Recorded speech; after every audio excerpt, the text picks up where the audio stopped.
and it's my pleasure to kick off this conference today. Ideas matter, research matters, and thinking about the world matters. I spent this last weekend in New York City as the private sector member of the Secretary General's panel on global sustainability, and he hosted us in his residence for dinner on Sunday night and told us that his number one priority for the next 5 years for the UN is sustainability for our planet. Given the challenges we confront, it's urgent that we re-examine what we think and how we think about the world's pressing issues, and that we remake our world. In Washington, ideologues are playing American roulette with the country's reputation and blocking sensible policymaking to the point of jeopardizing the reputation of the most powerful state in the world.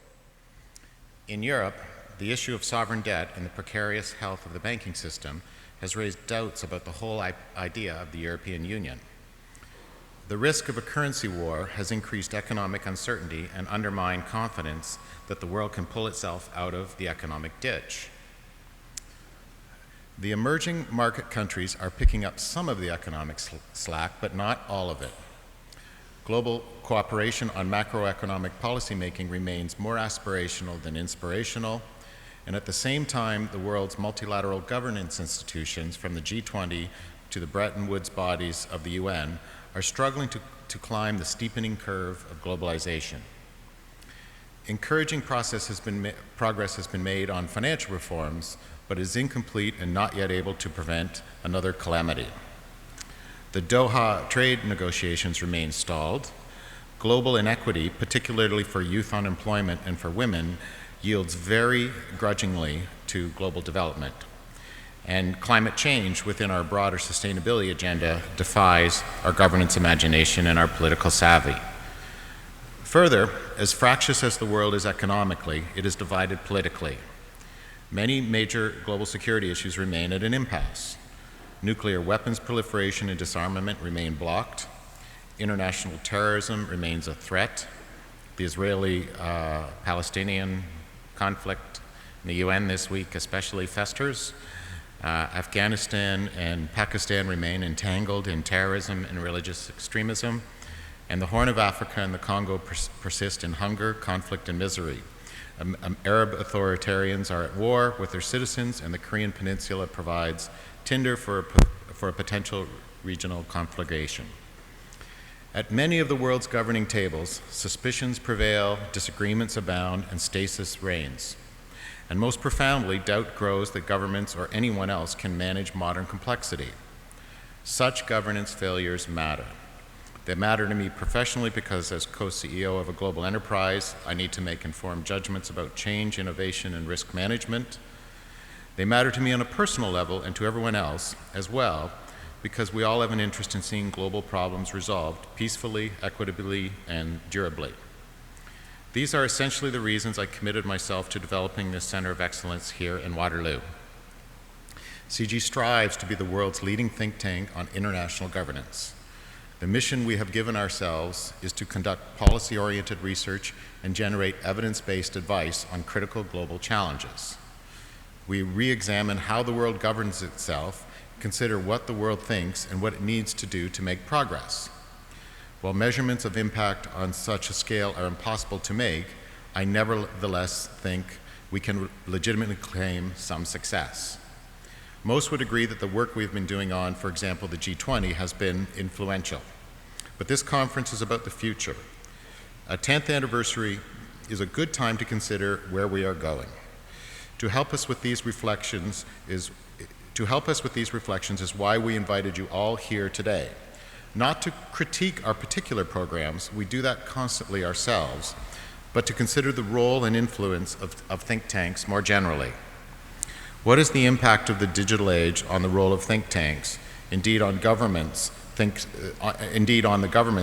tanks seek to influence? Are think tanks being passed by governments who can go straight to the people for policy ideas? Do governments even want policy ideas anymore? Among the think tank community, who has influence and why? To launch these discussions, Roger Martin is joining us from London, England. Few are as qualified to challenge us as Roger is. Dean of the prestigious Rotman School at the University of Toronto, a widely respected scholar, author, and commentator, he's been called a B-School all-star and innovation guru. Roger will argue that the best ideas cannot be proven in advance, and that we need therefore to rethink the policy innovation process and what and how think tanks can help. Chrystia Freeland, editor of Thomson Reuters Digital, will then explore with Roger the main points of our presentation.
And what is the key to that world? The key is proving propositions scientifically, analytically, and scientifically. And what does that mean?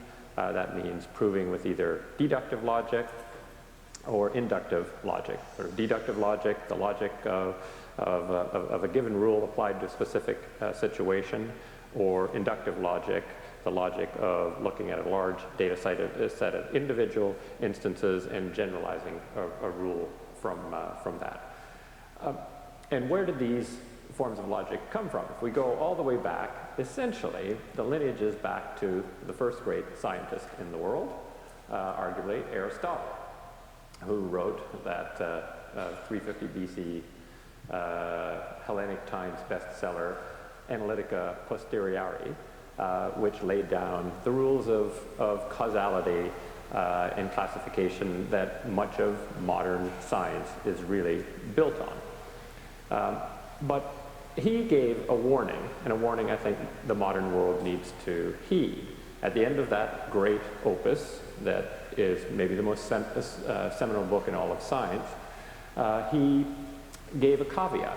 He said, you know what, this book is for a particular part of the world, and this part of the world is the part of the world in which, as he said, things cannot be other than they are.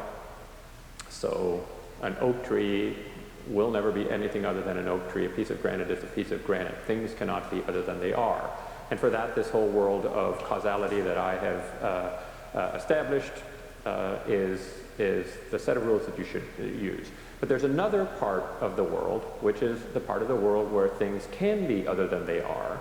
And for that, don't use this method, use a different method.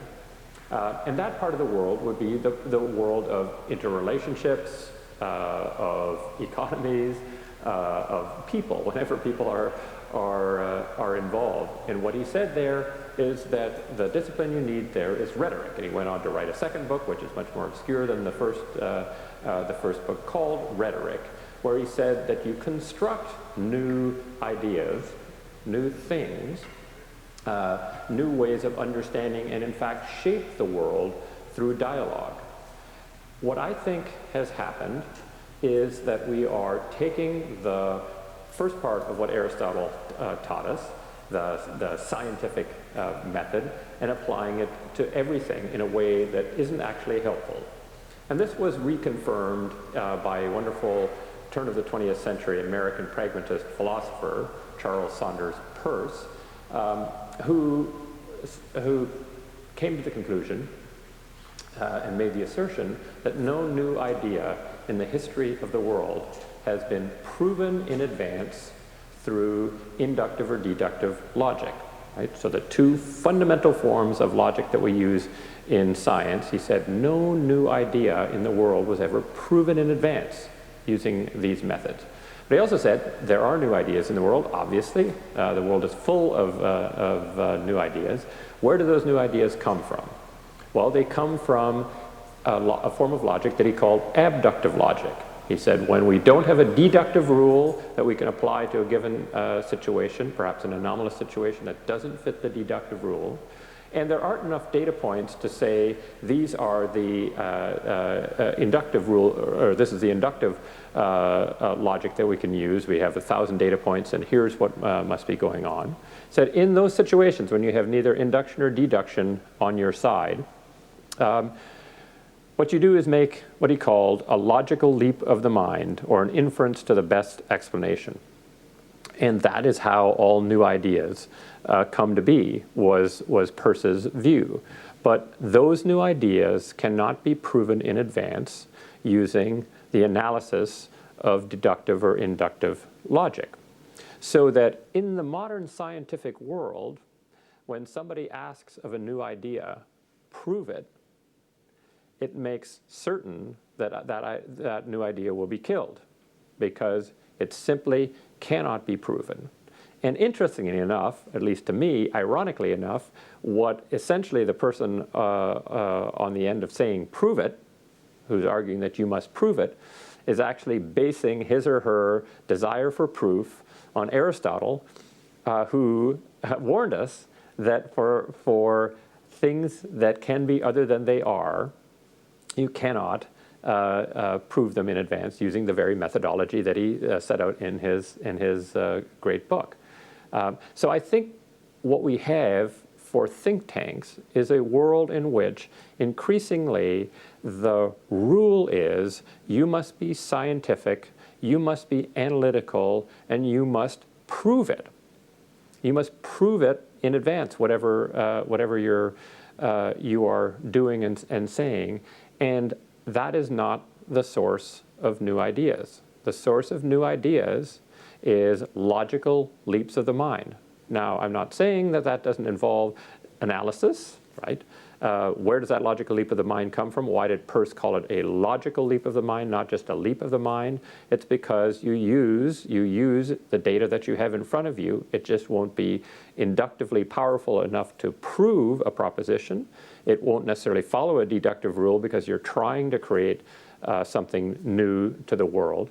But that is the source of new ideas, and that is what a think tank, I think, can do to be most valuable.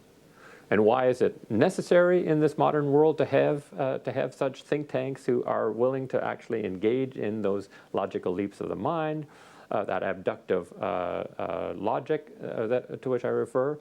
It's because the rest of the world is stifling itself with being scientific. Now, of course, I'm not going to say science isn't good. And remember, Aristotle said, for the part of the world where things cannot be other than they are, that's what you have to use. Much of the world is that way. We're using science to explore those parts of the world. But we simply have to be careful in the realm of new ideas, things that we want to create. I mean, remember, nobody could prove that skyscrapers would work in advance of trying them. All the things that the modern world has as part of it, somebody made a logical leap of the mind at some point in the past to start that process off. And if we are making it harder and harder to have those be legitimate because we are seeing the world as if you can't prove it, it must be illegitimate or it must be wrong, kind of that's our challenge. Now there's a great story in the world of economics, my original field, from George Stigler reporting on a dinner party at which Ronald Coase, and again Stigler of course was to go on to be a Nobel laureate, Ronald Coase, a Nobel laureate, and this was around 1960, and it was surrounding Coase's theory that came out in one of his wonderful famous articles, The Problem of Social Cost. And he was at the University of Virginia. Stigler and his friends, Milton Friedman and friends at University of Chicago, invited him to a dinner. And at the start of the dinner, it was Coase's job to put on the table his theory, which was not provable in any respect. It was a logical leap of the mind. And as reported by Stigler, at the start of the dinner, they took a vote. So Coase gave his views, and they took a vote, and the vote was 1 for and 20 against, with, of course, Coase's vote being the only one for. And then ensued great dialogue, rhetoric in the Aristotelian sense, and sure enough, by the end of the dinner, the vote was 21 for and 0 against, and that went on to be a path-breaking article. It wasn't actually the article he won the Nobel Prize for. That was a 1937 article, but it was one of the most important contributions in 20th century economics. If we would have applied the kind of rules that I think are increasingly being applied to what is legitimate activity in a place like a think tank that's supposed to be full of scientific analytical people, we wouldn't have had that, right? We wouldn't have had that dinner. We wouldn't have had that forum.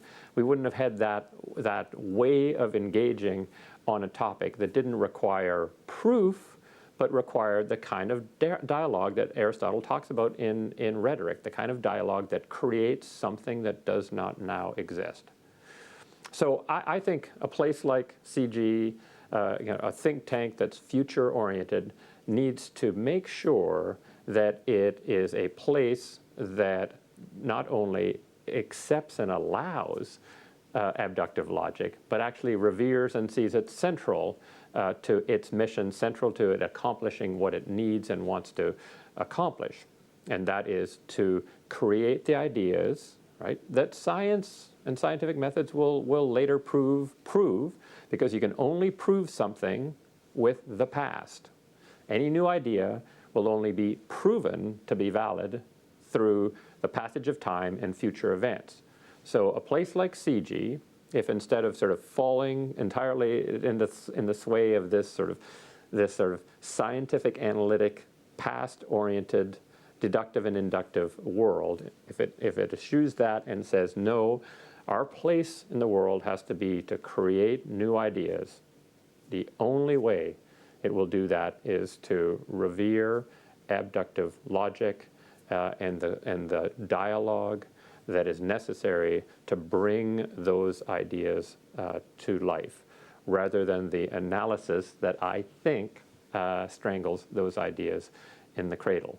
So think tanks can be relevant, but only if they push against the current tide in modern life. Thank you very much.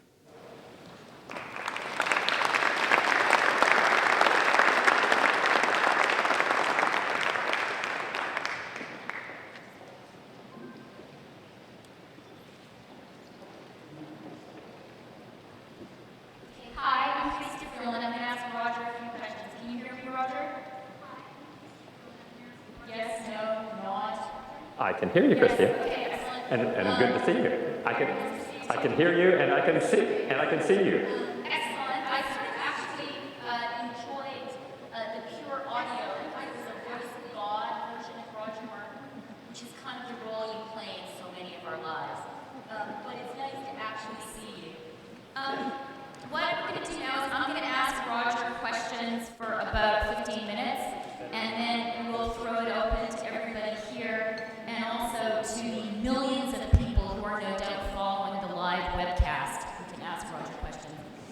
So Roger, my first question is, great provocative comments as usual, and they actually reminded me of something that Larry Summers said to me a couple of days ago in thinking about the challenges that governments, especially the US government, face right now, where he said, almost, echoing you almost precisely, that we are very good at and very familiar with reasoning based on the data. But what if the problems we are now facing in government are new problems that the past data can't help us solve? And if that's the situation that we're in, what the expletive deleted are we going to do? Do you agree with that? Do you think that this problem that you have framed as a problem facing think tanks is also a problem facing governments?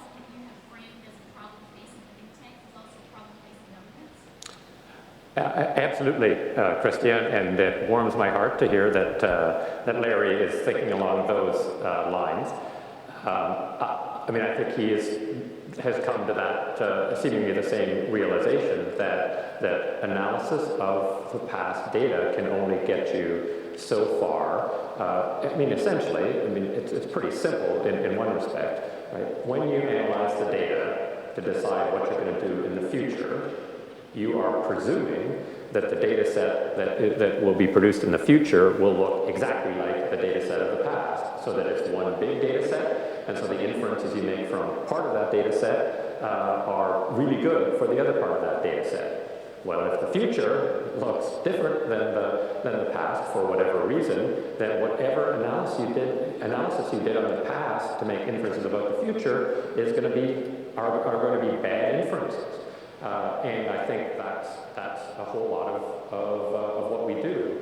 And I mean, Larry's an economist. I'm an economist, so I'm not dissing other people. I'm dissing my own profession. Economists are darn good at assuming that the future is going to look exactly like the past. And I believe that one of the failures of economists in the modern economy is a kind of overconfidence about their ability to predict the future using their past models. They should have a greater level of humility that says, you know what, we will not know anything about the future for sure until it happens. This is my best guess based on the past, but they shouldn't be going to governments and finance ministers to say, oh, well, because we've analyzed this data, the following will happen, and then, you know, kind of Greece implodes, and the economists say, well, that's weird, we didn't expect that to happen, but it's after they've made a whole bunch of decisions that are damaging. So I especially like your notion of humble economists, and good luck with producing them. On the point about, you know, needing to go beyond the data, the other thing that occurred to me as you were speaking is, you know, I live in the United States, and it seems to me that this sort of triumph of science and fact-based reasoning hasn't entirely happened. Certainly, if you look at the political debate, some of, you know, the front runners in the Republican Party are speaking from a very different way of thinking about the world. And as you know, Roger, you know, things like climate change are very much up for debate. So, you know, even if you're right that it's important to go beyond the data, isn't there also a battle to be won just asserting the relevance of fact-based, maybe versus faith-based analysis? Another way of putting it, you know, is the triumph of science-based analysis so complete? One, I think you're right. Yeah. No, I think that's right. That's going on in the U.S. and what my analysis of it would be that the right, the Republican faith-based right, gets all sorts of power and authority based on the overreaching and overstretching of the scientific left. And if the scientific left was not overreaching to the extent it is, saying, you know, we can figure this all totally out and predict the future, right? I mean, if you were inclined to be, you know, kind of more faith-based, and you listen to all the economists, not some, not most, all the economists, except the ones who now make up stories, all the economists were predicting as late as the second quarter of 2008 that the back half of 2008 was going to be a growing economy, right? So that's what they all did. They all said the economy is going to grow in the back half of 2008. And we had one of the biggest meltdowns in the back half of 2008. A couple of quarters later, right? One of the biggest meltdowns in the history of the American economy. Well, so if you're sort of kind of inclined to be faith-based, you look at that and say, do I want my policymakers kind of listening to these scientific types? They have a good argument that says, wow, that didn't work out so hot. Let's try something else. And that's where I think there's just overreaching, and I really question kind of how much fundamental rethinking of the models that they have these macroeconomists done in the wake of having their completely blown prediction. I mean, I hear Larry Summers and others who immediately after the crash talking about how this is how it's going to play out now. We're going to kind of have to kind of recapitalize the banks, and people are going to get the savings rate up, and monetary this and flow of that. And I'm thinking to myself, let me get this straight. This was all completely wrong in the back half of 2008, and you're using the same models to predict how we're going to recover. Well, good luck. I think we're back to humility and economists, which maybe could be another paper for you to write. Let's assume, Roger, that we buy the Martin idea that think tanks need to go beyond data and create a space for new ideas. How practically do you ensure that that actually yields something which can be organized, which can be encouraged, which doesn't just become, sort of a wacky set of brainstorming? How do you discipline that and focus that?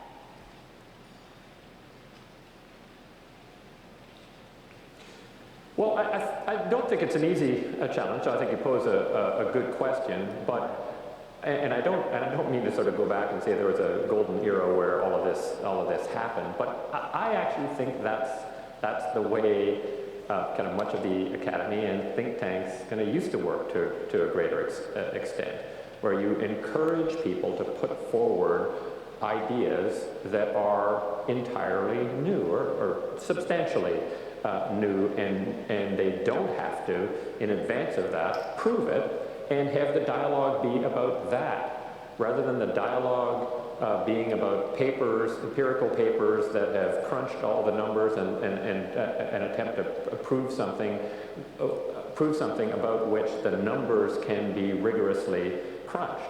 I think that's just a straitjacket that we've put ourselves in. And again, I don't want to overstate it either. There are, in the academic journals, there are theory papers and there are empirical papers. But even when I read theory papers, and I probably don't read enough, but I find myself asking, why did they put themselves in that much of a straitjacket? So I think the idea of a think tank saying we want to just have a call for papers that have new ideas, and then through the process of dialogue, we'll have the moral equivalent of the Kosian dinner, where the person isn't assailed for not having the empirics behind it, right? The person is assailed, if you will, on their logic. What is the nature of the creative leap of logic they've made? How compelling is that or not? How would we test that going forward, rather than being assailed for, well, you can't prove that, so I'm not interested. I'm going to ask Roger one more question, then I'm going to turn it over to everybody who's here, so get your questions ready. So Roger, are you doing this at Rotman? Are you asking all your professors to just think great new creative thoughts, or are you still judging them by how often they get published in journals that mostly require data-based papers?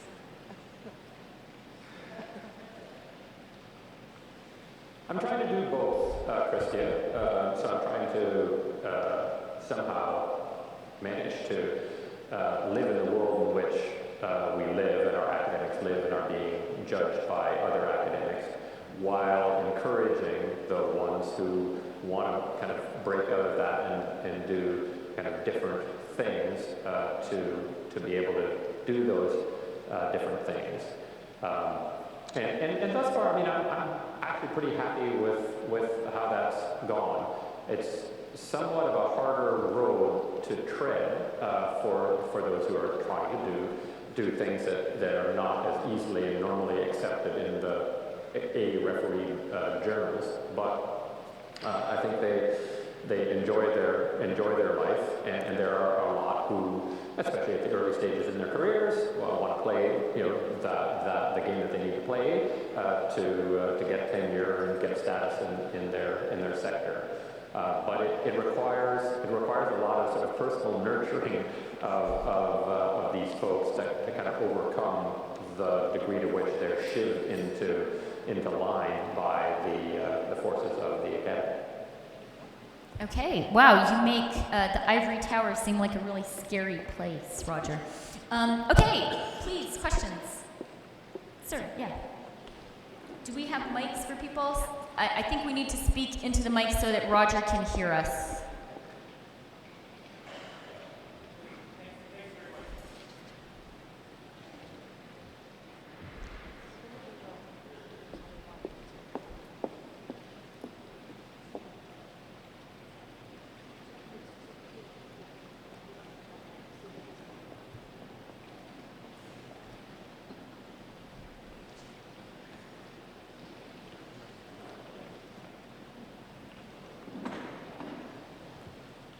Sorry, Roger. You know what? If you want, is it working now? I believe it's working now. Thank you. Thanks for a very interesting talk. I'm Lawrence MacDonald from the Center for Global Development. You're nodding, I guess you hear me. Roger, can you hear? Could you give us a sign? Yeah. I wonder if you could give some examples of your idea, and in particular, important ideas that you think are not attracting the attention they should because of this dedication to inductive and deductive logic, and perhaps also an example of an idea that's arrived at through adductive logic that has managed to gain some traction. Because I understand the idea you put forward, but I'm having trouble applying it to the ideas that I'm most interested in.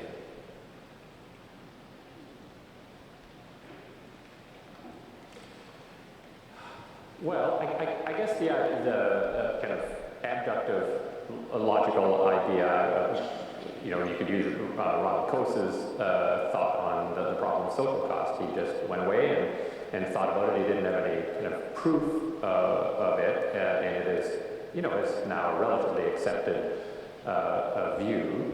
I think, one of my favorite people in life and thinkers is Michael Porter.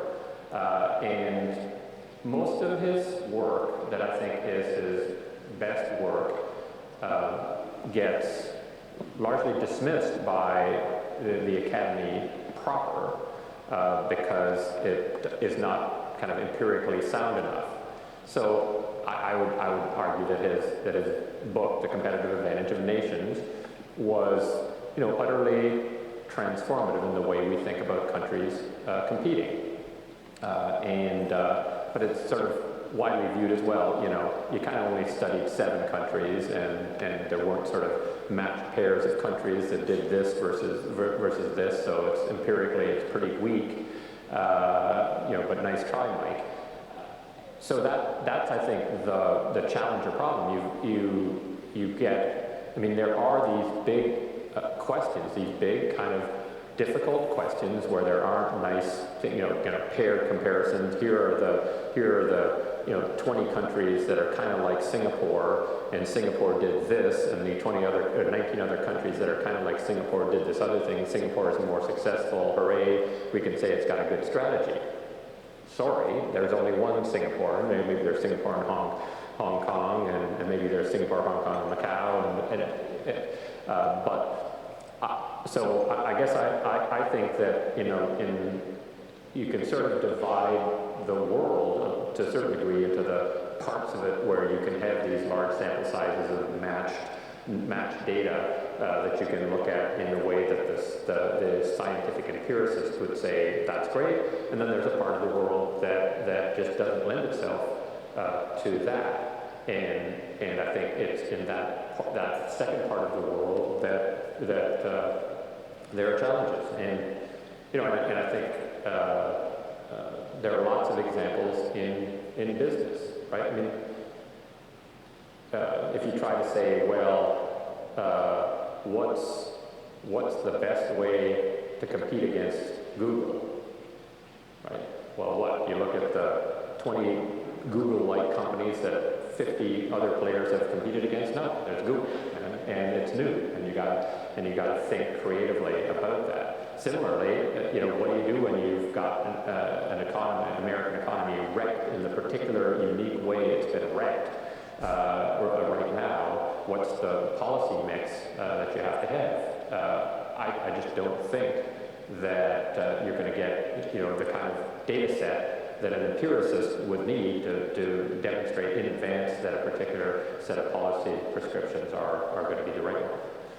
So I don't know if that answers it, but there are these kinds of problems that I think need those kind of logical leaps, and I think in those kinds of problems we have a paucity of work because they don't lend themselves to the kind of work that people like to do in the academy. If you'll permit me, Roger and Lawrence, I'll cite one other example that I was thinking about when Roger was talking, and this is a good friend of Jim's, and that's George Soros. He gets not treated very seriously by academics, but his way of thinking about markets, where he says what matters is how people are thinking about them, and what matters is inflection points, means that he was actually one of the guys who, Roger said that economists in 2008, the beginning of 2008, were predicting everything would be fine. He's absolutely right, and there was a great, in the summer of 2007, there was a great lunch that Soros hosted at his place in the Hamptons. He does it every summer to kind of have his pals and sort of predict what's going to happen in the next year. Everyone at the table, apart from George, there were 20 of the most senior money managers in the United States. Everyone except George predicted this was August 2007, after the BNP Paribas fund had failed.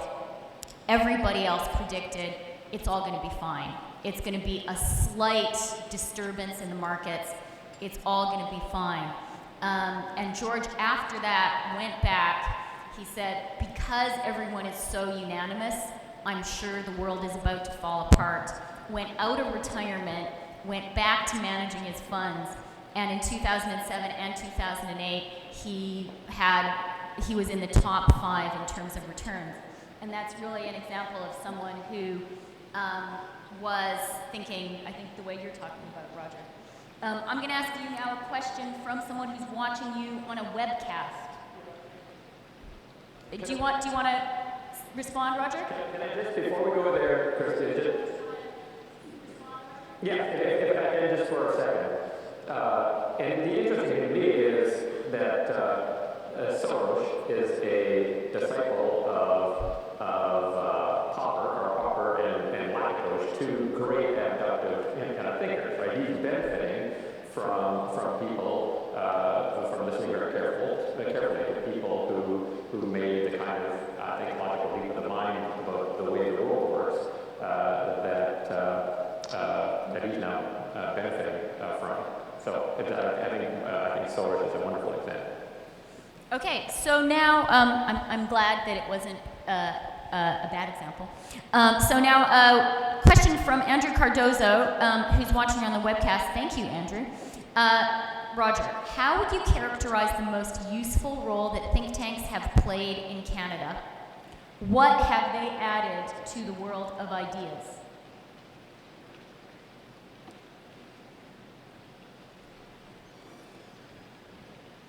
Well, I guess there are a few things that I would point out. I think I like the work that C.D. Howe has done on taxation. Finn Poshman is a favorite of mine, and he was the first person to really, I think, or at least from my experience, to delve into the fact that it is poor people in Canada that face the highest marginal effective tax on the next dollar of income earned. That's a contribution, and there have been policy changes that have arisen out of that piece of clever work. I like the fact that the Fraser Institute measures lots of stuff, lots of kind of interesting stuff that ends up being kind of provocative. I love the work of Andrew Sharp on productivity in the Center for the Study of Living Standards. I guess I think all of those are people trying to be creative and imagining kind of a world using data and analysis, but not being so constrained by it that they can't come up with interesting new ways to look at the world. Okay, please. And then we'll go to you.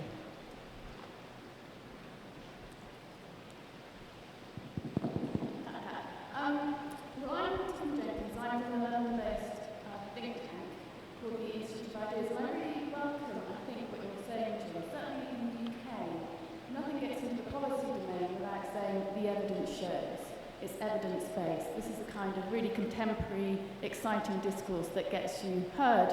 And I think the point is that it's not just that the data hasn't come in yet. There are some things that can't be measured. And I think we have to ask, why are we so enthralled to these kind of tendencies now to want a kind of scientific explanation or to have a kind of measurement? And I think really it's an evasion of political argument. I think we're living in a very depoliticized time, and what people are doing is not saying, I think this should happen, and winning an audience for it, but they're importing science to give them sort of authority. And I think climate change is actually a really good example of where that's happened. Instead of kind of looking at what's happening and then making an argument for what should happen, people just rely on the science. So you often hear campaigners saying, the science shows we need to do this. No, the science doesn't show that. It shows certain things in terms of warming, in terms of climate change, but it doesn't tell us what we need to do. And I think what you're actually seeing is an invasion of political argument and a substitution of political argument with science. And it will not win. It will not win in the future. It'll be very detrimental. Roger, how do you respond to that idea that this is really about actually cowardice? People clinging to the data are just too scared to say what they stand for.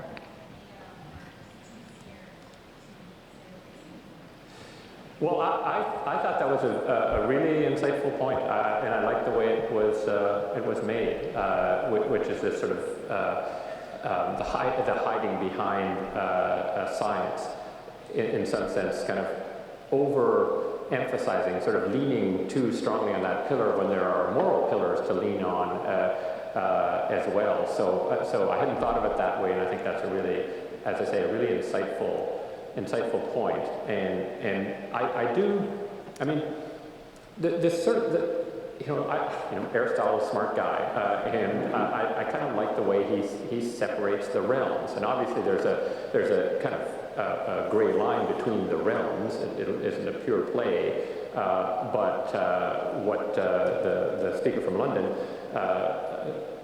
said in some sense is that we are acting as if the scientific realm, Aristotle's scientific realm, is bigger than it really ought to be, and crowding out the other realm where we say, kind of another kind of logic is needed. And that would be my view. I would just say let's this is not anti-science by any stretch. It's just saying let's make sure we're thinking carefully about the boundaries and what, as the speaker said, what we're using science for productively, right? Because I want to use science as productively as possible, but where are we using science unproductively and essentially crowding out methods that would be better?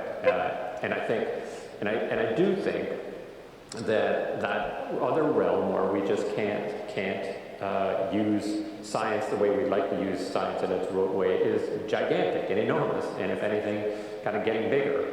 And we've got to get good at playing in that realm. It's a skill, it's a capability to play in that realm.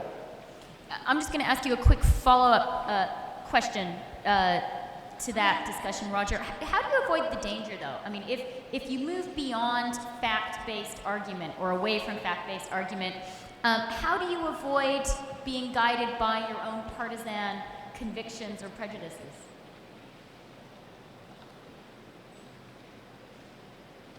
You can't, right? Now, I would also argue that science kind of believes that you can escape your own personal biases, etc. And of course, the climate change controversy with the emails is an example of how that rears its head.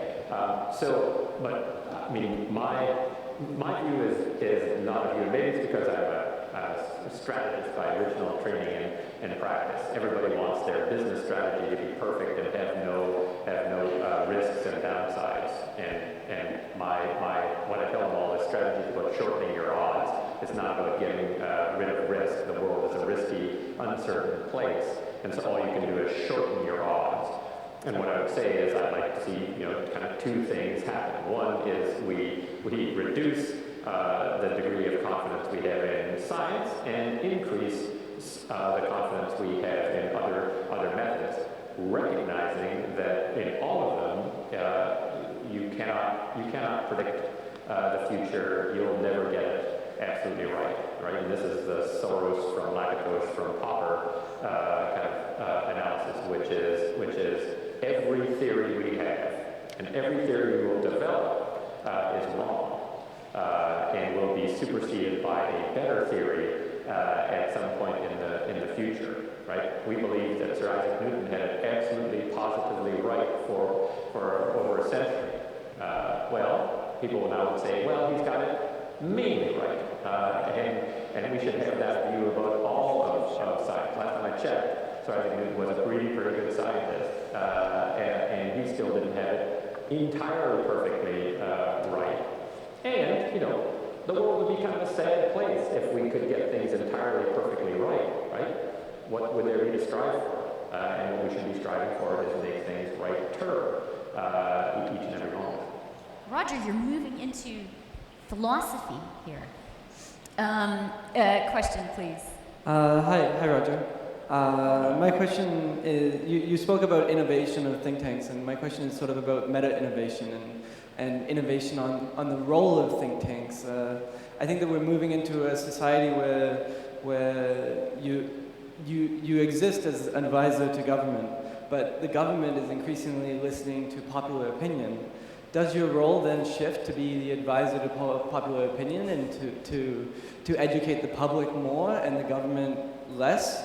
And what does that do to your job?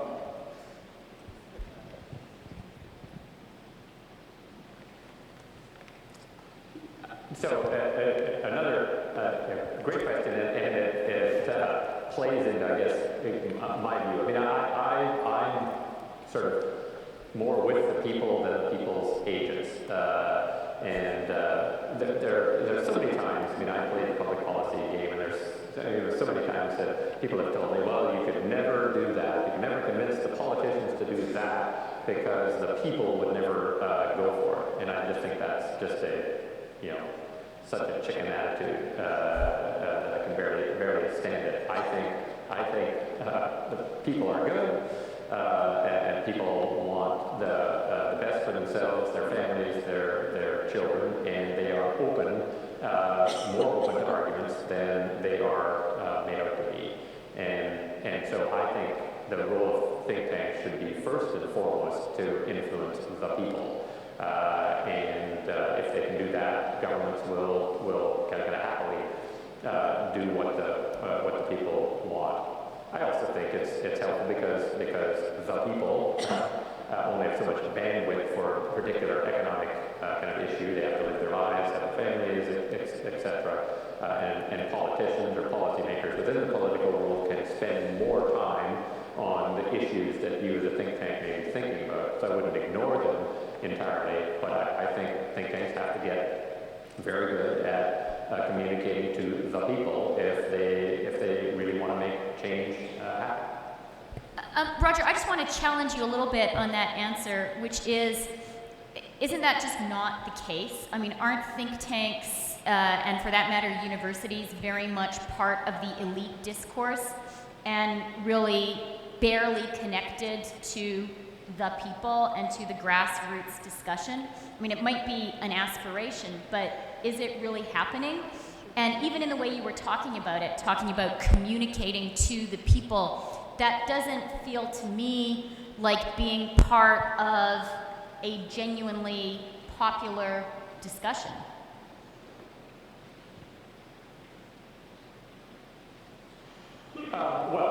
My comments, I agree entirely. My comments were prescriptive, not descriptive. I think that's what think tanks should, to a greater extent, do.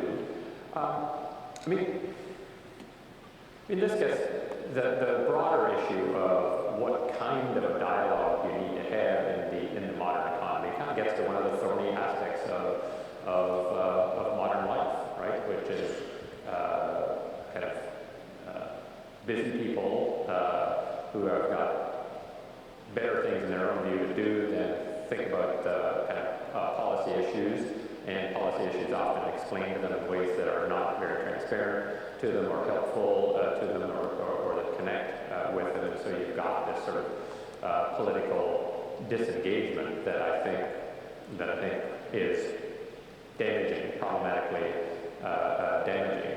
And I think if think tanks did a better job of communicating with the people, the electorate, in ways that connected better to them, I think we have a better political dialogue and public policy dialogue than the quality of the one we have now. But I think that's going to take, I mean, hitting some kind of inflection point and hitting back up. And you know, here's where the elites, I don't think, are as helpful as they could be.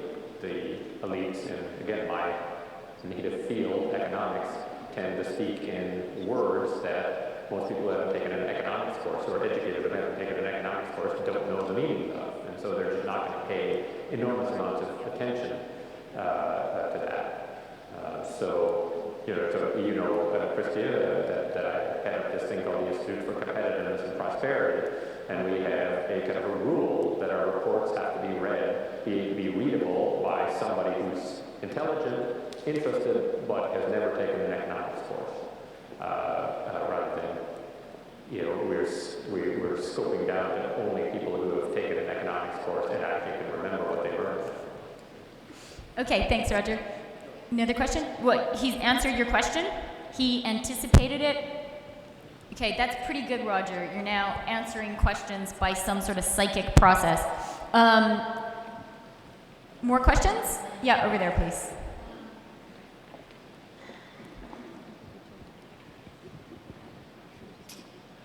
Hi, my name is Ernie Regier from Waterloo.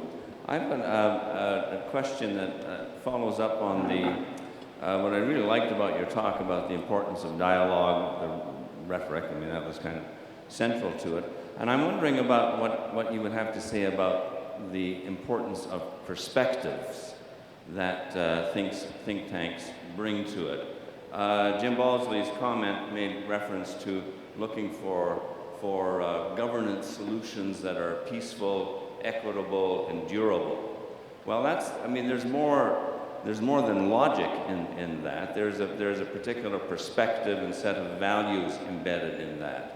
I'm wondering the extent to which you think that think tanks need to bring particular perspectives and be particularly public about the perspective that they bring to it. I mean, I suppose ideology is another word for it, but I think perspective is the better word for it, and I'd be interested in your view on that. Okay, and I'm going to ask you, Roger, to be super succinct in your answer because we only have 5 minutes left, and I'd like to squeeze in one last question.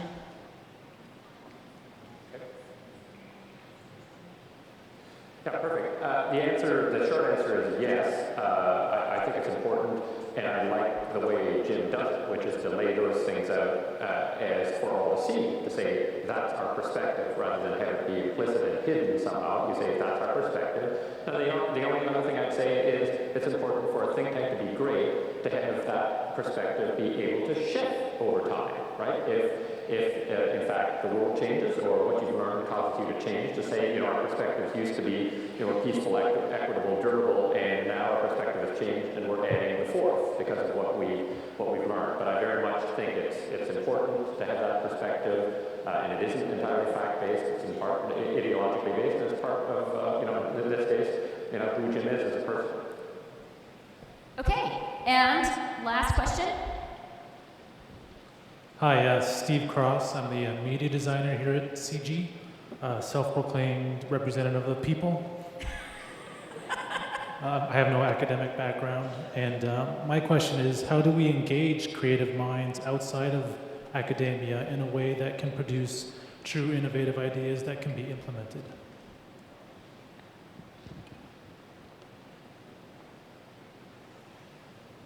Well, I'd probably argue we've got a better chance of doing that now than ever because so many people are connected and can playing these games. We have social media now that is so transformatively different than it was even 5 years ago or 10 years ago. And so I think using the internet, using social media, using the fact that people are online and are liking to do more things online is an unprecedented opportunity. And I think, on that front, I guess I would just say the following, is that everybody loves to be part of a community, a valued part of a community. And I think the key thing to do for a place like CG is to create an ability for people to become a valued member of a community. It should be like these sports sites where you get to be a superstar. You're a major leaguer, then you're a star, then you're a superstar based on the quality of your comments and contributions as judged by others. People love that, and that's the way to build a community and build people's kind of willingness and excitement about engaging and contributing. So the time is now, and I think you've got a good job. Okay, I think you have a good job too, Roger, and you've done a very good job for us. As usual, it's really, really fascinating to listen to you. Have you written a paper on this idea that you've just talked to us about?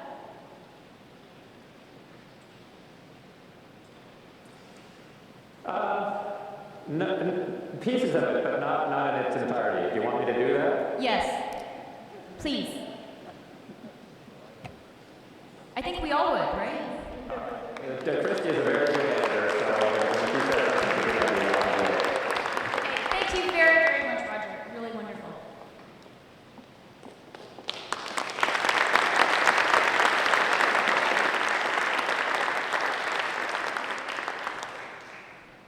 Good morning. I'm David DeWitt. I'm with CG, and on behalf of everyone, I'd like to thank you, Roger. It was a superb way to open our conference. And it was a pleasure for me to hear so early in the morning a reference to Imre Lakatos. I haven't heard that for a long time, and it'll send us all back to our books. Jim Balsillie began with some opening remarks and where he talked about change and innovation and risk management. Others would probably add the challenge of living in a world of uncertainty, and implied that CG and other think tanks obviously are concerned about the future. And while we have to draw our data, our empirical evidence from the past, as Roger has warned us, while social scientists like to talk about the best predictor of the future is the past, we're also in jeopardy of assuming that's all too true too often. It seems to me that as we go through the day, a number of things that we may want to reflect on in terms of can think tanks make a difference, and I hope the answer will be yes. First of all, I think tanks provide a terribly important space for not only identifying and helping define the problems of our day and thinking about problems that may well arise over the horizon, but to create those spaces which cross boundaries, that allow individuals from a wide range of backgrounds, expertise, interests, and experiences to come together in ways that many other places that are committed to creating ideas, whether it's universities or the R&D world, often are unable to provide. This crossing of boundaries and the meeting of minds and the challenging of ideas, whether it's in terms of problem-solving approaches or critical approaches to the problems of today and tomorrow, are issues that we need to invest in. And think tanks provide us both the material and hopefully the intellectual and ideational locations to do that kind of activity. For CG, we would also add that it's terribly important to do this with a commitment to being responsible in things we have to say about policy. That ideas are there to be explored, that we want to be forward-looking, that we want to be flexible, but we also, and I know this is a term that some of my colleagues at universities find problematic, but I'm going to use it here anyhow, we also want to be relevant. There is a concern that the issues of the day we all recognize are multi-causal, tremendous complexity, that even if we had the knowledge that would allow us to predict with a sense of certainty, we know that in the probabilistic world it's multi-final, that there are many phenomena we could look at with similar causes that end up with different outcomes. And so part of our challenge is to be flexible and forward-looking,